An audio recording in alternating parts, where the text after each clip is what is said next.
Yes, welcome to GarageBand Weekly, episode 14 for another week here on Studio Live today. This is our weekly show all about GarageBand. Whether you're using GarageBand on your Mac, your PC, your iPhone, not your PC. Good start, Pete. Your Mac, your iPhone, or your iPad. There is no GarageBand on PC. Maybe we'll rant about that later.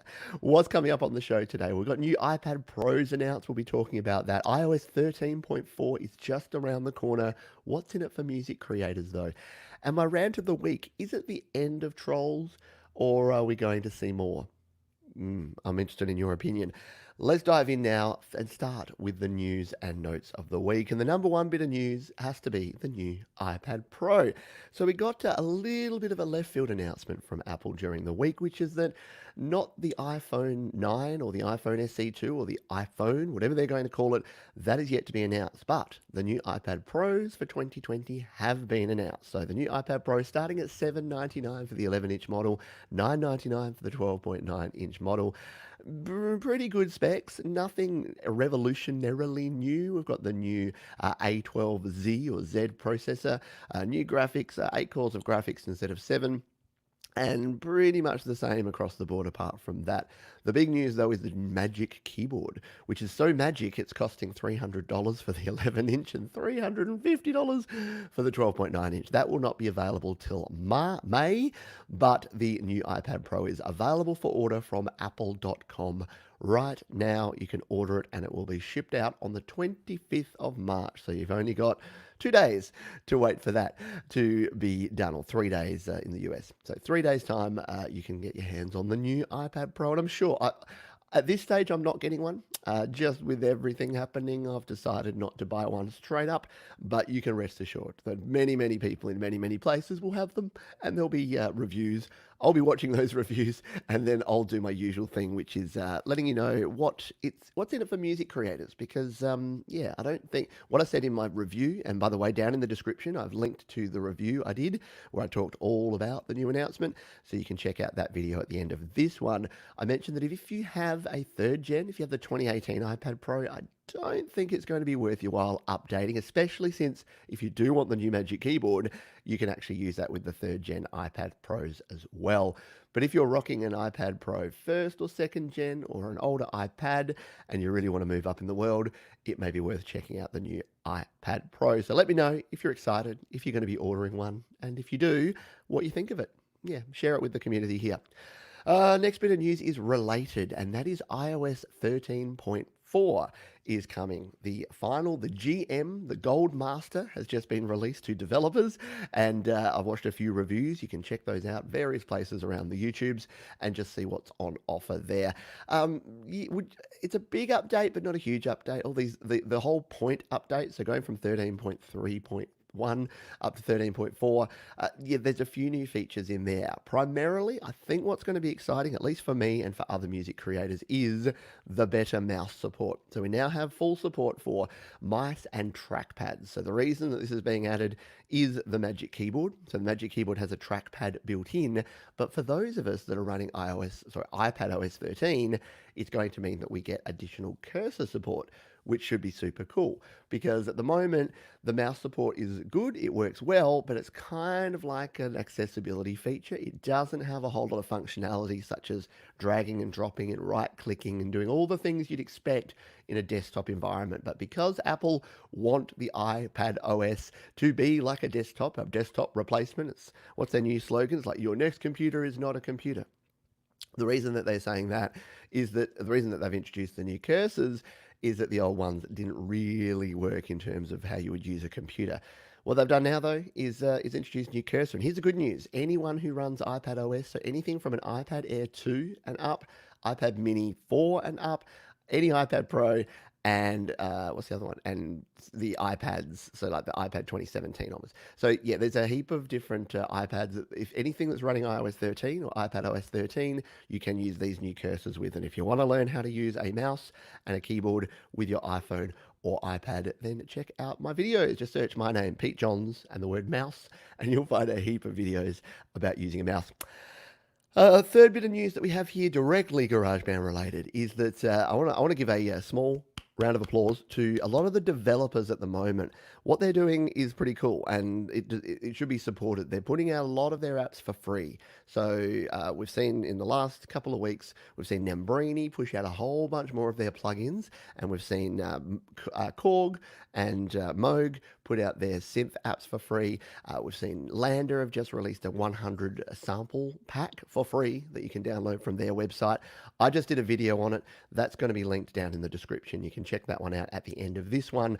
But I just wanted to say that is pretty cool. So during this time, if at all you can, these are the sort of companies that are doing the right things by you as creators. So if you are looking for apps to buy, these are the people that you should be supporting, because as independent app developers, yeah, they're not as impacted because, no brick and mortar stores, nothing to close down. But because people aren't spending money on things because there's concerns in the economy at the moment, then they're also going to suffer along. So if you do have the means, I said it yesterday, support your local businesses, support your online creators as well, and support your developers of apps, because they are supporting you right now by giving you all these cool free tools. So check those out down in the description if you missed that video. Hello to the folks that we have here live. It is great to have you on board. We've got Jade Star watching, we've got Amarasaya, Desolate Morning, Darren Denaluk, hello to you. Metallion58 is here. We have, who have we got here? Mr. Albatroz. Could we please turn up a little volume? I can turn up a little volume. Turn up the volume. There we go. We've got Ultimato. Hello to you. We've got Michael Turner is here. A bunch of people dialing in. Benedict Stewart. If you are here live, or even if you're watching on the replay, please drop a comment down in the description. Please drop a comment if you have any questions. If you're here live, put it in the chat. If you're watching on the replay, you can do that afterwards and put it in the chat. And thank you. We've got a super chat here, which was from Mr. Albatroz, asking to turn up the volume. So hopefully the volume is okay. Let me know if that is the case. Let us come on over and have a look. So the rant of the week, let's talk about this. Now, I was thinking about what to rant about this week, and I thought, first of all, yesterday I was looking at some videos of mine and other people's, and I was seeing that there's still a whole lot of thumbs down. There are still people putting just negative comments, what we would call a troll comment, just going on there and saying, this sucks, you suck, I can't believe you talk about that, I can't believe you'd even try, you're terrible.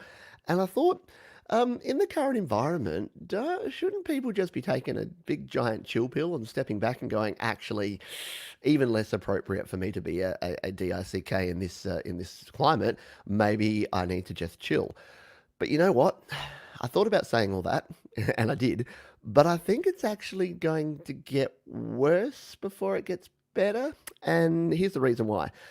At the moment, people are losing control of things. They're losing control of their ability to go places and do things. And when people lose control, we've seen this with the panic shopping, we've seen this with the aggression in supermarkets, we've seen this all around the world, is that they move into controlling what they can control. And it's a sign of fear, basically. And I think the same is going to be true online. And it kind of always has been. Like every time I see someone making a negative comment, I actually switched around my mindset. I used to think, that's terrible, how dare they? Like that's really mean. Why would they be that way? And I've actually moved into a place of actual genuine concern, saying, that's really rough. If you've got, I used to say, if this person's got nothing better to do with their time than to watch someone's video and then poop all over it from afar with unreasonable and unfounded comments, then they got some serious issues going on.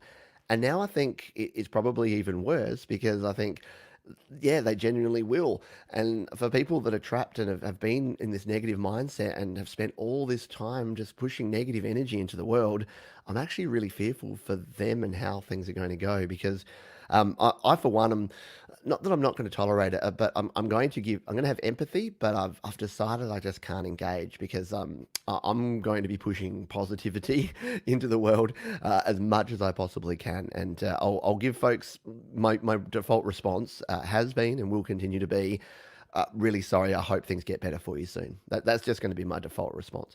And that may sound a little bit like, passive aggressive. I don't mean it to be. But, and look, this isn't saying people with genuine criticism. If I release a song and they say, hey, Pete, I think that you've mixed your vocals too loud, because I usually do.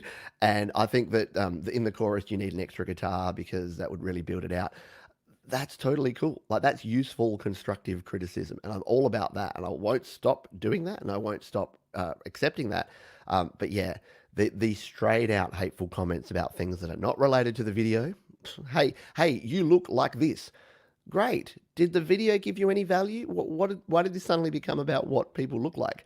I don't get that. Anyway, that's my rant and semi-rant. But yeah, that's just what I wanted to put out there because I was going to come on and my rant was going to be, yeah, it's time to shut down the trolls. Let's just. And I'm like, no, actually, it's time to just. It's time to step back and go.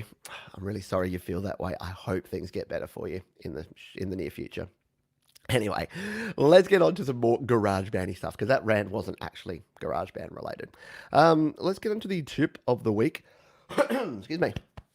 And my tips of the weeks have almost exclusively been iOS tips. So I wanted to change things up because I know plenty of people are using the Mac, GarageBand on the Mac out there.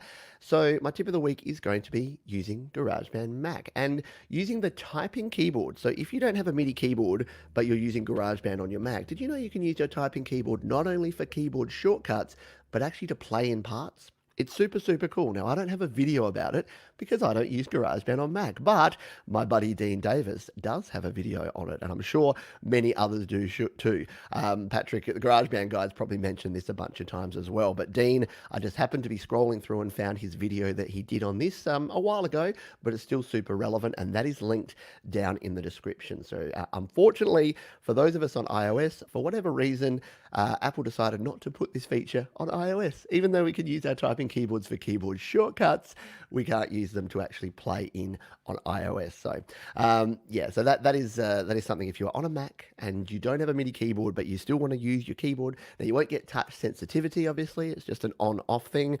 But if you want to play in like a synth part, or you want to play in some sort of keyboard part, you can use your typing keyboard. It works a treat and it's super cool. So check out that video from Dean over at the Songwriting Studio down in the description. Let's move on to the plugin of the week. Now, I had a heap to choose from this week because we had all those new Dembrini plugins. Definitely go and download those. By the way, the plugins that are free at the moment are free for a limited time. So make sure that you check out the video that I have linked down below. It's got links to all of the different free plugins. Go and download them. Even if you delete them straight away, they go into your library. And then next time you want them, if you do want to bring them back, you can just re-download them for free. If you don't download them within the time they're free and they go back to their price, and look, they're not expensive. They're only a couple of dollars each anyway. I'd recommend buying them all the same. Then, yeah, you'll miss out on those. So download them right now. The one that I've loved and I've started playing with, and I demoed it on my recent video where I showed the new keyboard I have, the M Audio Keystation 49 Mark II, is the Mini Moog Model D Synth. So if you don't know about the Moog synth and the Mini Moog, very cool synth, very cool sounds. You'll install this one, you'll start playing sounds, and then you'll just kind of lose yourself for probably an hour just jamming out to some cool sounds, changing all the settings, playing around with the dials. Like I'm not a synth guy, right? I don't really know what's going on when I'm playing around with a synth. I'm like, oh, well, here's the linear, and then I'm going to use a sawtooth here, and then I don't know what I'm doing. But I like playing around with lots of knobs and dials and pretending I know what I'm doing, and then seeing if I can get a cool sound anyway. So if that is you as well, if you like to experiment with things like this, then jump down into the description and you'll be able to check that one out yourself. Iridium agrees, says the Mini Moog is amazing. Yeah, super, super fun. It does sound dangerous. Yeah, don't start using it unless you've got a couple of hours to spare. Yeah, because it could take a while. Sal says, hi, Pete. Hello to you. Darren says, we love you, Pete, and what you do. Don't worry about the trolls. Yeah, I genuinely don't. To be honest, I worry more for other people with the trolls. Like I've had, I don't think there's a comment I haven't had now about everything, personal, non-personal. Like there's people that have seemed to have gone out of their way to make sure that I've become seasoned to this sort of thing. But what I hate, and this is where I don't tolerate, is when someone is new to creating and they're starting their YouTube channel or they're starting to release music and they're sharing on a forum, and then someone starts shooting them down early. because I don't think you have a chance to build up that thick skin and resilience at the start. So I'm more on a crusade to help other people and to stop others from destroying their dreams before they've even started, because people seem to want to do that, and I don't get it. But yeah. And Ricky says the same thing. Just don't let it get to you. Yeah, look, I don't. But yeah, it's strange. I don't quite get it because again, all humans trying to do a human thing. I don't really understand it, but I kind of do, because I think it's just a sign of yeah, of people not able to process and manage and cope with their own feelings and emotions. So they push out, and they push out in a negative way. And yeah, it's a sign of their own internal struggles. And it's saying, I know it's like the old bully thing. It's like, it's more about them than it is about you. Doesn't mean it feels any better to the person receiving it, though, does it?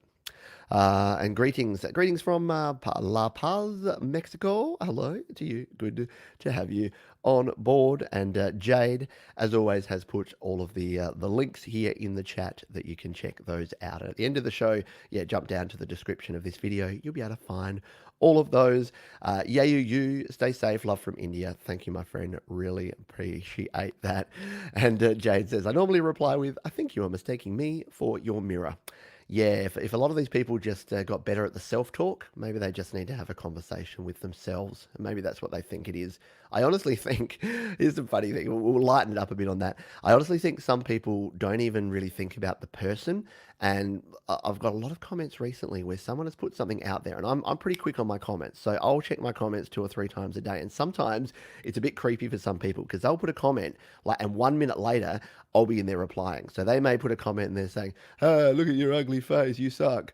And then I'll just be like, "Oh, sorry to hear that. Did you have any questions about the video? Like, how did you go getting that plug-in to work?" And they're just like, "Oh, dude, you're a real person and you actually responded." And I'm like, "Yeah, what did you actually think? That I'm just some faceless corporation? Like, it's not how it works. Every person uploading to YouTube, someone is clicking a button saying upload, and then someone is reading those comments. I know some people don't read YouTube comments, and it's surprising when people respond to them, but at the end of the day, it's all people. It's people and people." Alrighty. I've lost my train here. We're a little bit ranty today. Let's go. Resource of the week. Are we there already? Have we flown through? Let me just check my no, news and notes. Yes, yes, yes. We are. We are at Resource of the Week, and it's relevant. And I wanted to give a shout out to my buddy Marcus Manderson, who originally put me onto this like many months ago. It's a website called appsliced.io. Now, if, like me, you like buying apps, you like buying plugins, probably too many of them sometimes, this is a good site for you, because a lot of the times developers discount their apps, but it can be really hard to keep up with who's discounting what and when, and is something actually on special? Was it free before and now it is? What's going on? If you go over to appsliced.io and sign up there, what you can actually do is you can go in and see which apps are being reduced in price. You can put watches on specific apps. So say there's a $20 app and you're like, I would really like to try this app, but I can't try it for $20. What you can do is say, tell me when it's reduced at all, or tell me when it gets under $10, and then you'll get a notification. You can go to the App Store and you can buy it then. So it's actually a very simple but very cool service, especially for those of us using GarageBand iOS. If you're looking for some of those cool apps and things, some people have been, when Final Touch went on sale, because Final Touch doesn't go on sale, the mastering app for iOS doesn't go on sale very often, but I had a bunch of people that went on there and they were monitoring that. And they then actually told me, because I already have Final Touch, I didn't need to know, but they told me, and they're like, "Pete, let everyone know Final Touch is $9.99 at the moment. Just got a notification on AppSliced." So that is something that is worth checking out if you want to. And there you go. Jade has put that. This link will auto take you to all the music apps. There you go. Appslice.co. I thought it was .io. I'd put .com as well, and it still went there. They must have a bunch of domains. Anyway, appsliced.com. Metallion58 says, "Ranty, too much red yesterday." Yeah, if you missed the happy hour yesterday, it was a lot of fun. You can catch up on the replay, but yeah, I may have had a couple of beverages from local breweries to support my local businesses here, and yeah, they were both in red cans. And I jokingly said at the start, "Yeah, just say red, and I'll have a drink every time." And then, of course, the chat filled with red. But no, responsible service and responsible alcohol drinking. I only had 2 drinks. 2 drink minimum and maximum on the show here. Alrighty. Desolate Morning says, I mix guitars too loud. We all have things we can do better. And we all totally do. Without getting all zen on everything here, it is a perfect time to realize that we are all just learning. We are all developing. Everyone starts at zero. Everyone needs to do their first thing. And experts only became experts by doing things and then doing them over and over again. So when you look at other people and you're like, I wish I was like that person. I wish I could produce music like that person. I wish I could write songs like this person. They're only there because they started doing it. And their first songs were probably pretty crappy, like your first songs may have been. But the more you do it, the more you practice, the more you get experience doing things, the better you get. I honestly not that I completely dismiss talent. Talent exists, right? There are people that are better at some things than other people. And there are some people that can reach a higher level than other people. It doesn't matter how much I practice basketball, I am not going to be as good as, you know who I was going to say? Luke Longley. There's a throwback. Any 90s Australian basketball fans? Luke Longley. Anyway, I'm not going to be as good as insert sports player here because I'm not naturally gifted in that sport. I'm reasonably naturally gifted in music, but I'm not as gifted as an Ed Sheeran who, if Ed Sheeran puts in 10,000 hours and so do I, he's going to be here and I might be here.